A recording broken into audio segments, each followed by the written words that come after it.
ఒకటి రెండు మాటలు జ్ఞాపకం చేసి ముగిస్తాను. చూడండి, పరిశుద్ధ బైబిల్ గ్రంథంలో నుండి లూకాసు వార్త 19వ అధ్యాయం 3వ వచనం. లూకాసు వార్త 19వ అధ్యాయం 3వ వచనం.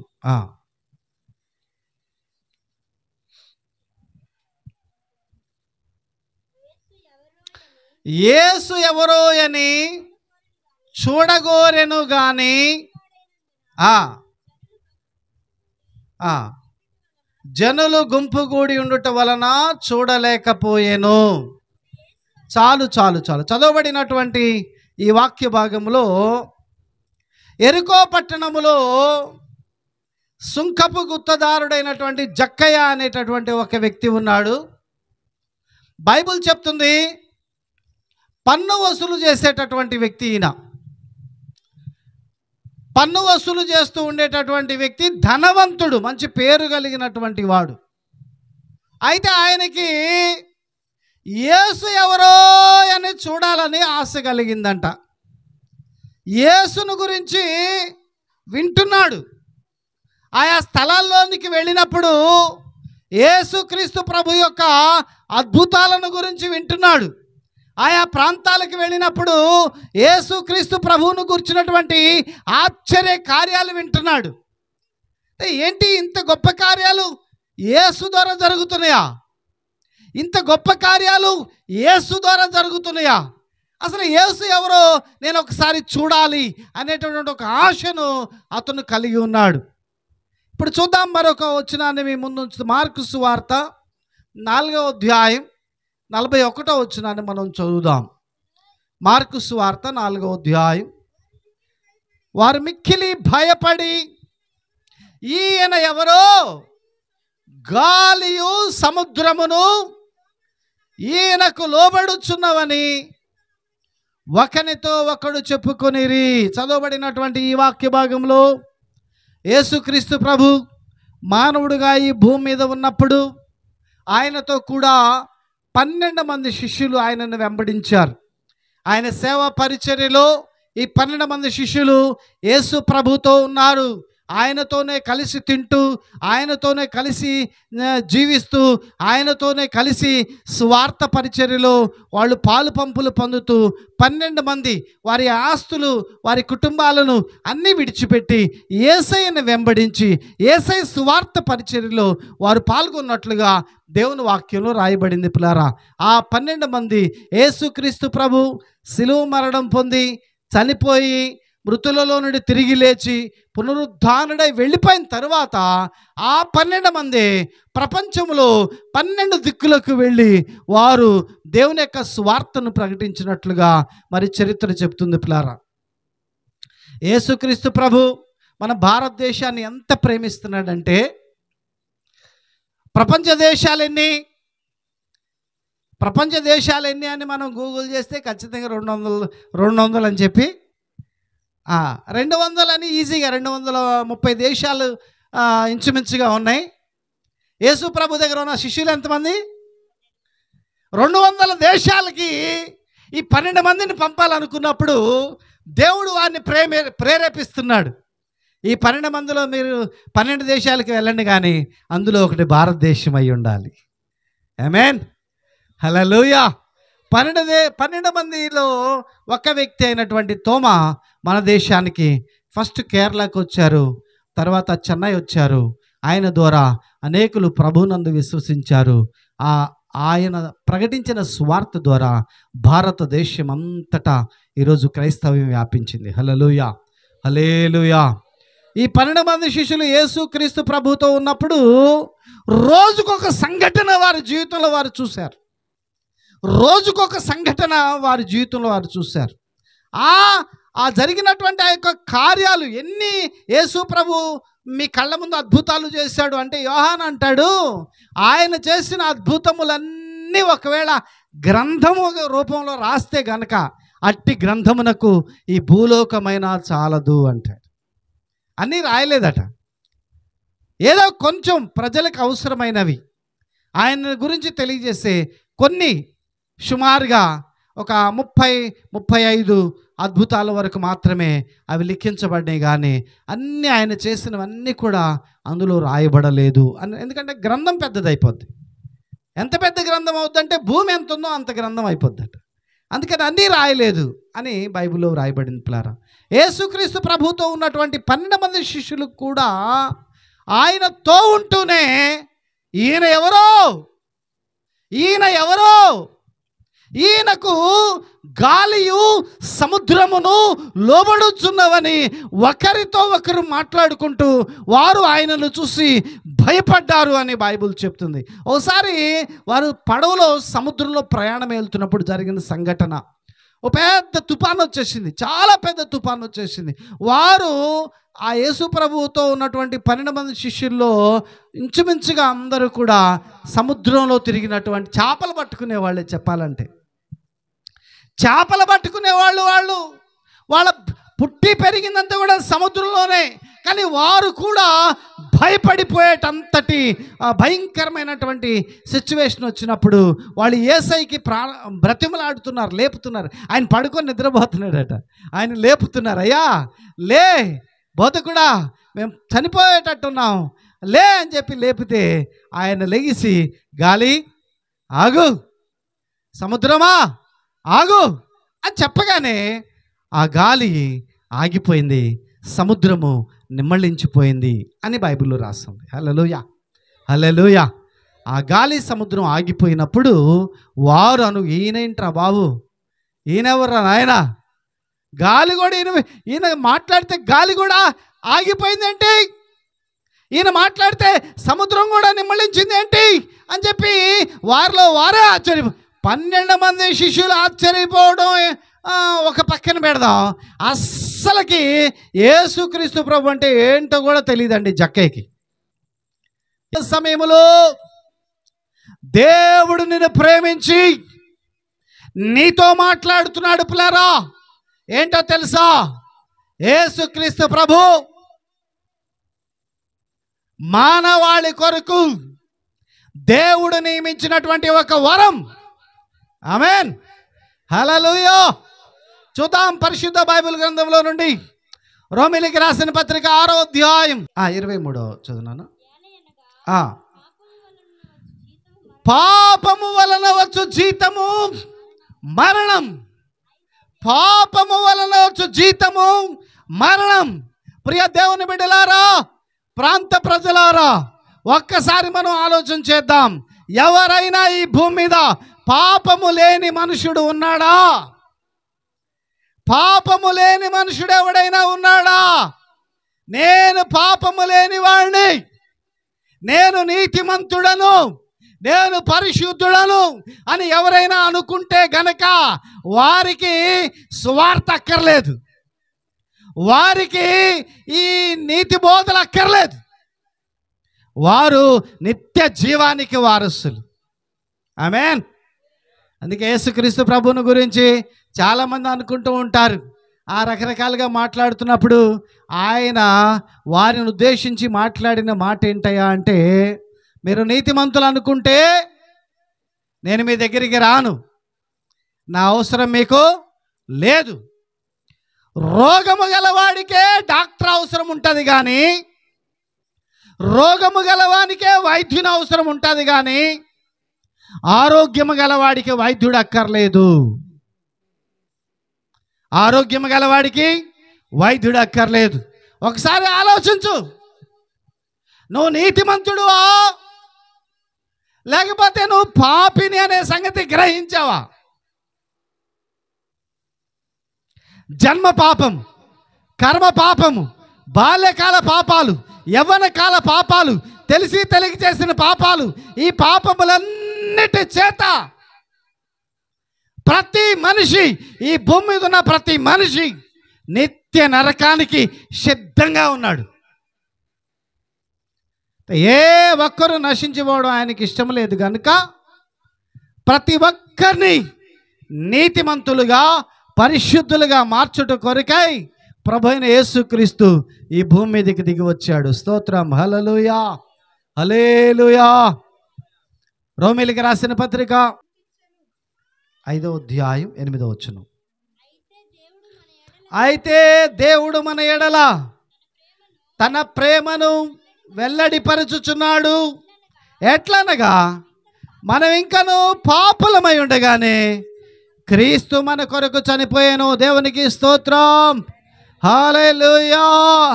ఏ మనుష్యుడు కూడా దేవుడా నేను పాపిని, నా కోసం నీ ప్రియకుమారుడైన యేసుని భూమి దిగి పంపించు, నా పాపముల కోసమై నా అపరాధముల కోసమై బలి అవడానికి నీవు పంపించని ఎవరు అడగలేదండి. బైబిల్ చెప్తుంది దేవుడు మన ఎడల తన ప్రేమను వెల్లడిపరచుచున్నాడు. ఎట్లనగా మనం ఇంకను పాపులమై ఉండగానే క్రీస్తు మన కొరకు చనిపోయాను అని. దేవుడు మనల్ని ప్రేమిస్తున్నాడు. మనం నీతిమంతులుగా ఉండట కొరకై, మనం పరిశుద్ధులుగా ఉండట కొరకై, మనము నీతిమంతులుగా పరిశుద్ధులుగా దేవుని రాజ్య వారసులుగా ఉండట కొరకై దేవుడు ఆదిలోనే ఆయన ప్రణాళికను కలిగి ఉన్నాడు. సర్వమానవాళి పాపముల కొరకై ఆయన తన ప్రియకుమారుని భూమి మీదకి పంపించాడు. బైబిల్ చెప్తుంది ఎవరైతే యేసుక్రీస్తు ప్రభుని సొంత రక్షకుడిగా అంగీకరిస్తారో అటివారు నీతిమంతులుగా పరిశుద్ధులుగా మార్చబడతారు అని.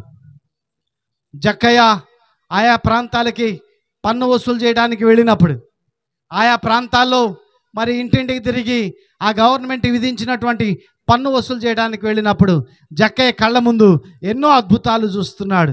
అరే నువ్వెలా బాగుపడిపోయావయ్యా, అరే నీకు బాగోదు కదా, నువ్వు ఎలా బాగుపడిపోయావంటే యేసుక్రీస్తు ప్రభు మీటింగ్కి వెళ్ళాను నేను, యేసయ్య నన్ను ఓహో యేసయ్య మీటింగ్కి వెళ్తే నువ్వు బాగుపడిపోయావా, అరే నువ్వు పుట్టుకుంటోడు కదా నువ్వెలా బాగుపడిపోయావు, యేసయ్య మీటింగ్కి వెళ్ళాను, అరే నువ్వు పుట్టు గుట్టోడు కదా నువ్వెలా బాగుపడిపోయావు అంటే యేసయ్య మీటింగ్కి వెళ్ళాను.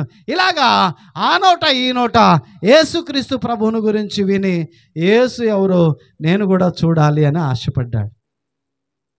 బైబిల్ చెప్తుంది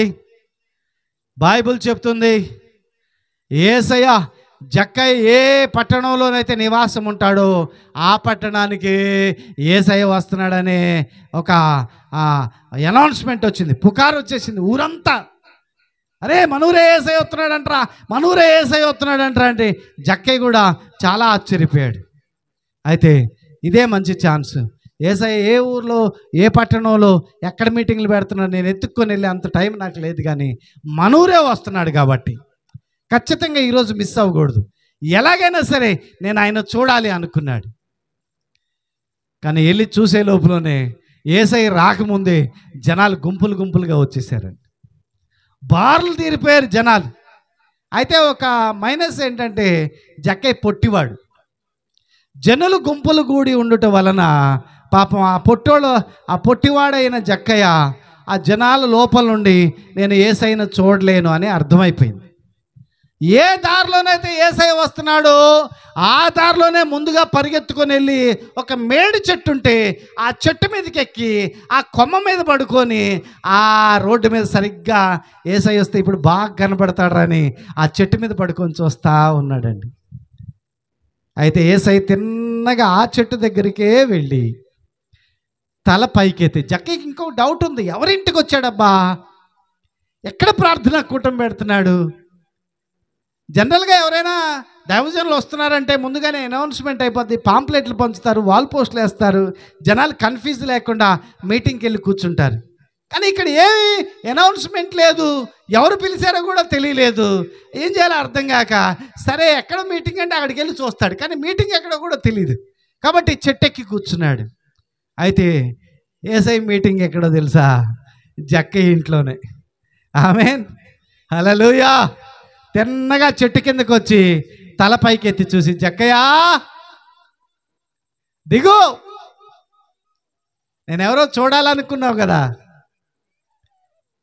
నీ ఇంటికే వచ్చా, ఈరోజు నేను నీ ఇంట్లో ఉండాలనే వచ్చాను, నేను నీ ఇంట్లో నీతో కలిసి భోజనం చేయబోతున్నాను. జక్కయ్య షాక్ అయిపోయాడు. జక్కయ్యకి అర్థమైపోయింది యేసు ఎవరో చూడాలనుకున్నటువంటి జక్కయ్యకి ఇప్పుడు అర్థమైంది ఏంటయ్యా అంటే యేసు ఎవరో చూడాలని నేను అనుకున్నాను, కానీ నేను ఎవ్వరికి చెప్పలా. నా మనసులో అనుకున్నా నేను, అది నా మనసులో అనుకున్న మాట ఆయనకి తెలిసిపోయింది. ఆమేన్, హల్లెలూయా. నా మనసులో అనుకున్న మాట ఆయనకి తెలిసిపోయింది కాబట్టి ఈయన హృదయ రహస్యాలు ఎరిగిన వాడు. హల్లెలూయా, గట్టిగా చెబుదాం హల్లెలూయా. హృదయ రహస్యాలు ఎరిగిన వాడు ఆయన. ఈరోజు చాలామంది యేసుక్రీస్తు ప్రభుని రక్షకుడుగా దేవుడుగా అంగీకరించి యేసు ప్రభుని వెంబడించడానికి కారణం ఏంటో తెలుసా పిల్లారా? యేసు ప్రభు దగ్గరికి వస్తాను, నాకు అద్భుతం చేస్తే బాగుండు అని అనుకునేవాళ్ళు చాలా తక్కువ. ఆయన చేశాడు కాబట్టి నేను వచ్చాను అని అనేవాళ్ళే చాలా ఎక్కువ. ఆమేన్. ఇంటికాడ ఉన్నప్పుడు, పనిలో ఉన్నప్పుడు, ప్రయాణంలో ఉన్నప్పుడు వాళ్ళ మనసులో అనుకుంటూ ఉంటారు, ప్రభువా ఈ కష్టం వచ్చింది నాయనా, ప్రభువా ఈ బాధ వచ్చింది నాయనా, చాలామందికి నువ్వు సాయం చేసావంట కదా, నాకు కూడా సాయం చేయి నాయనా అని వారు మనసులో అనుకుంటారు. అవి జరిగిపోతాయి. ఆ తర్వాత వాళ్ళు వచ్చి సాక్ష్యం చెప్పేదాకా మనకు కూడా తెలియదు. ఆమేన్. ఒక రోజు ఎర్లీ మార్నింగ్ మైక్ పెట్టాను. ఎర్లీ మార్నింగ్ 5 గంటలకి 4 గంటలకి ఆ టైంలో లేచి మైక్ పెట్టి హల్లెలూయా అన్నాను. అప్పుడేం జరుగుతుందో తెలుసా? ఒక ఆమె నిద్రపోతూ ఉంటే ఆమె గుండెల మీద ఏదో ఒక బలమైన బరువు ఎక్కి తొక్కుతుందంట. ఆమె మీద బరువు ఆమె గుండెల మీద ఎక్కి తొక్కుతూ ఉందంట. పక్కన వాళ్ళు పిలుస్తుంది, వాళ్ళకి వినపడట్లా, చచ్చిపోతానేమో అనుకుంటుంది. సరిగ్గా ఆ టైంలో నేను మైకులో హల్లెలూయా అన్నాను. ఆమె కూడా ఎవరికి వినపడదు, ఆమె పిలుస్తుంది, అరే బాబు ఇది చూడరా నా గుండెల మీద ఏదో ఎక్కి తొక్కుతుందని పిలుస్తుంది. వాళ్ళు ఎవరు పలకట్లా. కానీ నేను ఎప్పుడైతే హల్లెలూయా అన్నానో ఆమె కూడా హల్లెలూయా అంది. వాళ్ళ ఇంట్లో వాళ్ళకి వినపడలేదు, కానీ యేసయ్యకి వినపడిపోయింది. ఆ దైవం ఆమెను వదిలేసింది. ఆమేన్, హల్లెలూయా. ఆమె స్వరం కూడా బయటికి రాకపోయినా పర్వాలేదు, కానీ యేసయ్యా అనుకుంది. దెబ్బకి ఆ దయ్యం వదిలేసింది. ఆ తర్వాత వచ్చి మందిరంలోకి సాక్ష్యం చెప్పింది. నువ్వు మనసులో అనుకుంటే చాలండి. ఎక్కడో ఎరుకో పట్టణములో యేసు ప్రభు అంటే ఏంటో తెలియదు, రక్షణ అంటే ఏంటో తెలియదు, యేసయ్య పాటలు అంటే ఏంటో తెలియదు, యేసయ్య మాటలు అంటే ఏంటో తెలియదు, కానీ యేసును చూడాలనే ఒక ఆశ మాత్రం అతనికి కలిగింది. యేసయ్య వెంటనే అతని కుటుంబాన్ని దర్శించాడు. జక్కే నమ్మేశాడండి. ఈయన ప్రార్థన ఆలకించే దేవుడు. నా ఇంట్లో నేను తలుపులు వేసుకొని మోకరించి ప్రార్థన చేస్తే ఈయనకి వినబడిపోద్ది. ఆమేన్, హల్లెలూయా. ప్రార్థన వినబడాలంటే మైకులో పెద్దగా కేకలు పెట్టి అరవాల్సిన పని ఏం లేదండి. ఎందుకంటే ఆయన హృదయ రహస్యాలు ఎరిగినవాడు. బైబిల్లో ఆ క్రొత్త నిబంధన ఆ భాగమంతా మీరు చదవండి. చాలాసార్లు ఆయన వారి హృదయాలోచనను ఎరిగి, ఆయన వారి మాటలను ఎరిగి, ఆయన వారి తలంపులను ఎరిగి అని చాలా చోట్ల రాసుంటారు. ముందుగానే వారు ఏం మాట్లాడబోతున్నారో కూడా ఆయన గ్రహించి వారికి ఆ యొక్క సందేహాలను ఆయన తీర్చేవాడండి. ఈ రాత్రి దేవుని మాటలు వింటున్నటువంటి నీవు నేను మనమందరము కూడా హృదయ రహస్యములు ఎరిగిన దేవుని యొక్క సన్నిధిలో మనం ఉన్నామనే సంగతి జ్ఞాపకం చేసుకోవాలి. హల్లెలూయా, హల్లెలూయా. ఇప్పుడు నువ్వు ఏమనుకుంటున్నావో ఇక్కడ కూర్చొని, స్థలంలో కూర్చొని పాస్టర్ గారికి తెలిగిపోవచ్చు, కానీ నువ్వేదైతే ఆశపడుతున్నావో, ఏదైతే అనుకుంటున్నావో, నీ యొక్క ఆలోచన విధానం అంతా కూడా ఆయన ఎరిగి ఉన్నాడు అనే సంగతి జ్ఞాపకం చేసుకోవాలి. పిల్లలు, ఒక మాట నేను మీకు జ్ఞాపకం చేస్తా. నువ్వు మంచోడు కాదురా, నీ బుద్ధి మంచిది కాదురా, నీ ఆలోచన మంచిది కాదురా అంటూ ఉంటారు వీళ్ళు మంచోళ్ళు అయినట్టు. ఏమండి? ఎందుకంటే వాళ్ళ తప్పులు వీళ్ళకి తెలిసినాయి, కానీ వీళ్ళ తప్పులు వాళ్ళకి తెలియదు. కాబట్టి ఒక వ్యక్తిని నువ్వు తప్పు చేశావు అని అనే హక్కు ఏ తప్పు చేయని వాడికి మాత్రమే ఉంటుంది. ఆమేన్. ఇందాక బాబు వాక్యం చెప్తూ వెస్లీ బాబు ఒక మాట అన్నాడు, తీర్పు దినము గురించి అనేక రకాలుగా బయట చెప్పుకుంటున్నారు, కానీ పరిశుద్ధ గ్రంథంలో మాత్రమే బహు స్పష్టంగా రాయబడింది అని. ఏంటో చెప్పనా? నిన్ను తీర్పు తీర్చాలంటే ఆ తీర్పు తీర్చేవాడు దానికి అర్హుడై ఉండాలి. పాపి అని నిన్ను అనాలంటే అవతల వ్యక్తి పాపము లేనివాడై ఉండాలి. యేసుక్రీస్తు ప్రభు నాలో పాపం ఉన్నదని మీలో ఎవడు స్థాపించగలడని బహిరంగ సభలో చెబితే అప్పటి నుంచి ఇప్పటి వరకు ఆయనలో ఈ పాపం ఉందని చెప్పగలిగిన వాడే లేడు. హల్లెలూయా, హల్లెలూయా. ఆయన నీతిమంతుడని ప్రపంచ దేశాలన్నీ అంగీకరిస్తున్నాయి. ఆయన నీతిమంతుడని ప్రపంచమంతటా 3600 భాషల్లో మన బైబిల్ సొసైటీ వాళ్ళు ఈ బైబిల్ను ముద్రిస్తున్నారు ప్లాన్. కనుక ఈరోజు దేవుని వాక్యం వింటున్నటువంటి నేను మనమందరం ఒకసారి జ్ఞాపకం చేసుకుందాం. నేను పాపినే, నాకు మోక్షం దొరకదు, నాకు నిత్య జీవం దొరకదు, నేను మోక్షానికి వెళ్ళను, నేను పరలోకానికి వెళ్ళను అని ఒకవేళ ఎవరైనా భయపడుతుంటే ఈ రాత్రి వారికి శుభవార్త. నీ పాపముల గురించి నువ్వు భయపడాల్సిన అవసరం ఏమీ లేదు.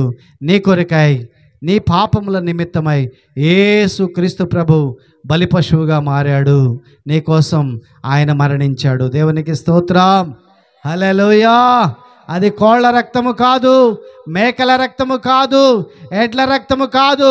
నిన్ను సృజించిన సృష్టికర్త అయిన పరిశుద్ధుడైనటువంటి దేవుని పరిశుద్ధ రక్తమై ఉన్నది. మొదటి యోహాను పత్రిక 1వ అధ్యాయం 7. అయితే ఆయన వెలుగులో ఉన్న ప్రకారం మనమును వెలుగులో నడిచిన ఎడల ఆయనతో మనం అన్యోన్య సహవాసము గలవారమై ఉందుము. అప్పుడు ఆయన కుమారుడైన యేసు రక్తం ప్రతి పాపము నుండి మనలను పవిత్రులుగా చేయను. గట్టిగా చప్పట్లు కొట్టి ప్రభువును మహింపరుద్దాం. హల్లెలూయా, హల్లెలూయా. యేసుక్రీస్తు ప్రభు చనిపోతే, ఆయన రక్తం చిందిస్తే మన పాపాలు ఎలా పోతాయండి? ఆయన చనిపోతే మన పాపాలు ఎలా పోతాయి అంటే, ఒక్క మాట నేను మీకు జ్ఞాపకం చేస్తా, ఒక్క మాట చెప్పి నేను ముగిస్తా. కరిసే కుక్కను పెంచుతున్నాడు ఒక ఆయన. కరిసే కుక్క కనబడిన వాళ్ళ కరుస్తుంది. కేసు అయింది, పోలీసులు వచ్చారు. ఎవరిని తీసుకెళ్తారు చెప్పండి? కుక్కనా, కుక్కను పెంచిన మనిషినా? చెప్పండి. పొడిసే ఎద్దుని పెంచుతున్నాడు ఒక ఆయన. కనబడిన వాళ్ళల్లా పొడుస్తుంది. 2-3 చచ్చిపోయారు, కేసు అయింది. పోలీసులు వచ్చారు. ఎద్దుని తీసుకెళ్ళిపోతారా, ఎద్దుని పెంచిన మనిషిని తీసుకెళ్ళిపోతారా? బాధ్యత ఎవరిది? ఎవరైతే ఆ ఎద్దుని పెంచుతున్నారో వాళ్ళదే బాధ్యత. అలాగే లోకములో ఉన్నటువంటి ప్రతి పాపి విషయమైనటువంటి బాధ్యత ఆ పాపము చేసిన మనిషిని పుట్టించిన దేవుడిది బాధ్యత. ఆమేన్. ఆ తప్పుడు మనిషిని సృజించిన సృష్టికర్తదే బాధ్యత. ఆయన కూడా ఒప్పుకున్నాడు, నాదే బాధ్యత అని. అందుకనే ఆయన నరావతారిగా ఈ భూమి మీదకి వచ్చాడు. ఆయన బాధ్యత ప్రకారం ఏదో ఒక కోడి పిల్లను మీరు బలి ఇవ్వండి, లేకపోతే ఒక మేక పిల్లను బలి ఇవ్వడం లేదు, కానీ నేనే మీ కొరకు బలి అవుతానని వచ్చాడు. మన తప్పుల కొరకు, మన పాపముల కొరకు, మన అపరాధముల కొరకు ఆయన చనిపోయాడు. ఇప్పుడు బైబిల్ చెప్తుంది, క్రీస్తు యేసునందున్న వారికి ఏ శిక్ష విధి లేదు. హల్లెలూయా, హల్లెలూయా. నేను యేసుక్రీస్తు ప్రభువుని అంగీకరించను అంటే నీ పాపాల గురించి నీవే బాధ్యత వహించాలి. యేసుక్రీస్తు ప్రభువుని రక్షకుడిగా, దేవుడిగా నేను అంగీకరిస్తున్నానంటే నీ పాపముల గురించి ఆయన బాధ్యత తీసుకున్నాడు కాబట్టి నీకు ఏ శిక్ష విధి లేదు. హల్లెలూయా. ఇప్పుడు 9వ వచనం కూడా చదువుదాం. మొదటి యోహాను పత్రిక 1వ అధ్యాయం 9వ వచనం. మన పాపములు మనం ఒప్పుకొని ఎడల ఆయన నమ్మదగిన వాడు, నీతిమంతుడు కనుక ఆయన మన పాపములన్నిటినీ క్షమించి సమస్త దుర్నీతి నుండి మనలను పవిత్రులుగా చేయను. గట్టిగా చెప్పకూడదాం. హల్లెలూయా, హల్లెలూయా. మనం పాపిని అని ఒప్పుకోవాలి. చాలామందికి ఒప్పుకోవడం ఇష్టం ఉండదండి, కప్పుకోవడమే ఇష్టం. ఏమండి, తప్పు చేసేటప్పుడు ఆలోచించరంట, చేసిన తర్వాత ఎలా దాచాలా అని ఆలోచిస్తుంటారంట. తప్పు చేసేటప్పుడే ఆలోచిస్తే చేయకుండా ఉంటారు. చేసిన తర్వాత ఎవరికైనా తెలిసిపోద్దేమో అని అప్పుడు దాస్తూ ఉంటారంట. అయితే బైబిల్ ఏం చెప్తుంది? నాకు కనబడకుండా రహస్య స్థలములలో దాగగలిగిన వాడు ఎవడైనా ఉన్నాడా అని బైబిల్ చెప్తుంది. హృదయ రహస్యాలు ఎరిగిన వాడు ఆయన. ఆకాశంకి ఎక్కిన అక్కడ ఉన్నాడట, పాతాళానికి వెళ్ళిన అక్కడ కూడా ఉన్నాడట, భూమి ఆకాశంలో అంతటా ఉన్నాడట. ఆయనకి మరుగా ఎవ్వరి భూమి మీద దాగలేరు అని బైబిల్ చెప్తుంది. హల్లెలూయా, హల్లెలూయా. నీ పాపముల విషయమై నువ్వు చింతించాల్సిన పని లేదు. యేసయ్యా నన్ను క్షమించు, నా పాపములు తీసేయి, నన్ను నీతిమంతుడిగా చేయి అని అడిగితే నువ్వు నీతిమంతుడు అయిపోతావు అని బైబిల్ చెప్తుంది. హల్లెలూయా, హల్లెలూయా. వచనం చదువుదాం. హల్లెలూయా. 103వ కీర్తన 12వ వచనం. పడమటికి తూర్పు ఎంత దూరమో. అమ్మా, పడమటికి తూర్పు ఎంత దూరం? అయ్యా, పడమటికి తూర్పు ఎంత దూరం?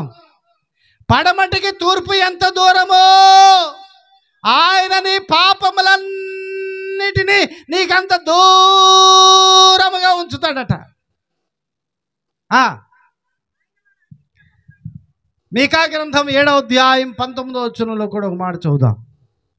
మీకా గ్రంథం 7వ అధ్యాయం. ఆయన మరలా మన ఎడల జాలిపడును, మన దోషములన్నిటినీ అణిచివేయును.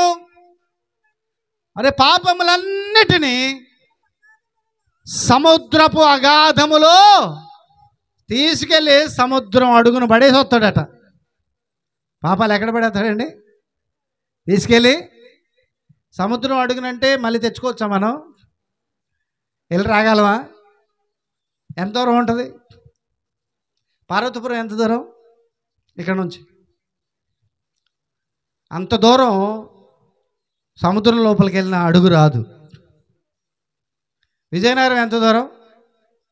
అంత దూరం సముద్రం అడుగుకి వెళ్ళిన అడుగు కనపడదు. విశాఖపట్నం ఎంత దూరం? అంత దూరం సముద్రం అడుగుకి వెళ్ళిన సముద్రం అడుగు మనకి దొరకదు. విశాఖపట్నం కాదు, విజయవాడ కాదు, ఏమండి, ఎన్ని కిలోమీటర్ల లోపలికి వెళ్ళినా ఆ అడుగు ఎంత దూరం ఉందో ఎవరికి, సముద్రపు అడుగు అంటే ఎవరు పట్టుకోలేరు. చాలామంది అడుగుకి వెళ్ళవుతున్న అడుగు అంచులెంబడి తిరిగేసి వస్తూ ఉంటారు. ఏమండి, నీ దోషాలు తీసుకెళ్ళి అక్కడ పడేసి వస్తాడట. అంటే నీకు ఇంకా నీ పాపాలకి ఇంకెలాంటి సంబంధం లేకుండా. హల్లెలూయా, హల్లెలూయా, హల్లెలూయా. ఒక్క మాటతో జక్కయ్య మారిపోయాడండి. ఒక్క మాటతో, జక్కయ్య త్వరగా దిగు, నేడు నేను నీ ఇంట ఉండవలసి ఉన్నది అని అనగానే ఈయన మనిషి కాదు, ఈయన దేవుడు అని గ్రహించేశాడు. నా ఇంట్లో నేను, నా మనసులో నేను అనుకున్నది నీకు తెలిసిపోయిందంటే ఈయన సామాన్యమైన వ్యక్తి కాదు. ఇంకేం చేశాడు తెలుసా? ప్రభు బైబిల్ త్వరగా దిగాడట చెట్టు మీద నుంచి. త్వరగా దిగి యేసయ్యను సంతోషంగా చేర్చుకున్నాడట. యేసయ్యను తీసుకొని ఇంటికి వెళ్తున్నాడు ఇప్పుడు జక్కయ్య. దారిలో ప్రభువా నేను పాపిని, నన్ను క్షమించు అన్నాడు. జక్కయ్య నేను అడగలేదు కదా. ఇంకా యేసయ్య ఏం మాట్లాడలా. ప్రభువా నేను పాపిని, నన్ను క్షమించు అన్నాడు. ఎందుకన్నావు జక్కయ్య అలాగా అంటే, నీకు ఆల్రెడీ తెలిసిపోద్ది కదా నాయన, నా మనసులో అనుకున్నదే నీకు తెలిసిపోయింది కదా, మరి నేను ఎలాంటి ఉండో నీకు తెలీదా? ఇంకా ఏమన్నాడో తెలుసా? నా ఆస్తిలో ఎవరి దగ్గర అన్యాయంగా తీసుకున్నానో దానికి 4 అంతలు తిరిగి ఇచ్చేస్తా. అన్యాయంగా చాలా సంపాదించాను ప్రభువా, నా ఇంట్లో ఉన్నదంతా అక్రమ సొమ్మే, ఒప్పుకోవటం మొదలుపెట్టాడు. పాపాన్ని ఒప్పుకోవటం మొదలు. ఎందుకో తెలుసా పిల్లారా? బైబిల్ చెప్తుంది ఆయన ముఖములో మన రహస్య పాపాలు కనబడతాయట. ఆయన ముఖాన్ని చూస్తే చాలు పాపాలు ఒప్పేసుకుంటావు అంతే. నువ్వు ఆయన తట్టు చూస్తే నీ పాపాలు కప్పుకొని ఉండలేవు అంతే. ఆయన వెలుగు నీ మీద ఎప్పుడు పడిందో నీకు తెలియకుండానే నీలో ఉన్న చీకటంతా బయటికి వెళ్ళిపోతుంటారు. అయ్యా, ఎవరి దగ్గర అన్యాయంగా తీసుకున్నానో దానికి 4 అంతలు తిరిగిస్తా. అంతేకాదు నా ఆస్తిలో సగం పేదలకు పంచిపెడతా. ఆమేన్, హల్లెలూయా. అప్పుడు యేసయ్య అన్నాడు, నేడు ఈ ఇంటికి రక్షణ వచ్చింది. హల్లెలూయా, హల్లెలూయా. యేసు ప్రభుని తెలుసుకున్నాడు, యేసు ప్రభుని నమ్మాడు, తన పాపాలు ఒప్పుకున్నాడు. అప్పుడు జక్కయ్య ఇంటికి యేసుక్రీస్తు ప్రభు ద్వారా రక్షణ ప్రకటించబడింది. దేవునికి స్తోత్రం, హల్లెలూయా. ఈరోజు నాకు తెలుసు యేసు ప్రభు గురించి, నాకు తెలుసు యేసయ్య గురించి అని నువ్వు అనుకుంటున్నావా? నీకు యేసు తెలిస్తే నువ్వు పాపంలో ఉండలేవు. నువ్వు యేసు తెలిస్తే నీ స్థితి మారిపోద్ది. నీకు యేసు అర్థమైతే నీ మనసు మారిపోద్ది. నీకు యేసు అర్థం కాలేదు కాబట్టి నువ్వు ఇంకా పాపంలోనే ఉన్నావు, నువ్వు ఇంకా అపరాధంలోనే ఉన్నావు.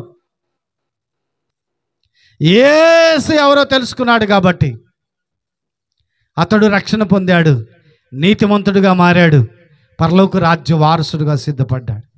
నీవు యేసుని నిజంగా నువ్వు గ్రహిస్తే, తెలుసుకుంటే నువ్వు తప్పకుండా విశ్వసిస్తావు.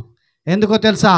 నీ పాపములన్నిటినీ క్షమించటానికి దేవుడు ఏర్పాటు చేసినటువంటి రక్షణ ప్రణాళిక ప్రభు అయిన యేసుక్రీస్తు. హల్లెలూయా. పాప క్షమాపణ కావాలి అంటే ఎవరైనా యేసు దగ్గరికి రావాల్సిందే. సర్వమానవాళిని వారి పాపం నుంచి, అపరాధం విడిపించి, రక్షించి, నీతిమంతులుగా చేసి నిత్య జీవానికి వారసులుగా చేయాలనేది యేసుక్రీస్తు ప్రభు యొక్క ఉద్దేశం. హల్లెలూయా. అందుకనే ఆయన సువార్త సర్వభూమిని వ్యాపిస్తుంది, అనేకులు రక్షణ పొందుతున్నారు. నీవు కూడా యేసునందు విశ్వాసం ఉంచు, నీవు నీ ఇంటి వారు రక్షణ పొందుతారు. అట్టి కృప దేవుడు ప్రతి ఒక్కరికి అనుగ్రహించునుగాక. ఆమేన్.